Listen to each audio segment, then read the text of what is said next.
Go ahead. Just a few things, Jen, to clarify. Thank you. He talked about the ongoing mission to get people out after the 31st. But to be clear, as of tonight, is it still the plan to get all U.S. forces out by August 31st? Nothing has changed on that timeline. Okay. Did the president, based on his public comments over the last few days, did the president see this coming?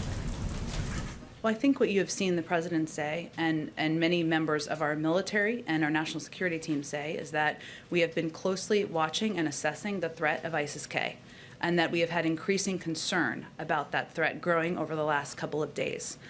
So this has been a concern that we have been watching, and we saw, of course, the tragic events happen today. And what does today's attack say about the U.S.'s ability to keep the terrorist threat in check once the U.S. pulls off military forces out of Afghanistan? Because this is something he talked about in early July when he reiterated what the plan was. You're right, and I appreciate that question. I think it's important for people to know and understand that the threat that is posed by having thousands of U.S. military on the ground, still currently on the ground, implementing a mission, committed to a mission, as you heard General McKenzie and the President also say, that is a threat. They are a target.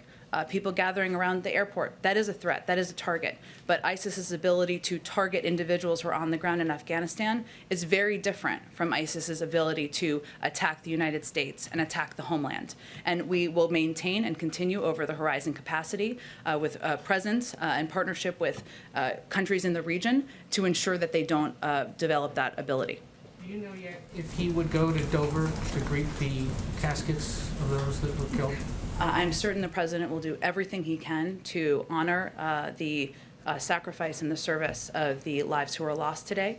I will note you didn't ask this question, but some others have asked it, and he didn't have the opportunity to ask it. So let me answer it to provide you an update on. I know some have asked about whether he's called the family members, and for those of you who have covered this, you know the process. But for those of you who have not, or people who are watching at home, the process would first go through the Pentagon. There is a next of kin notification process. I know General McKenzie spoke to this earlier today.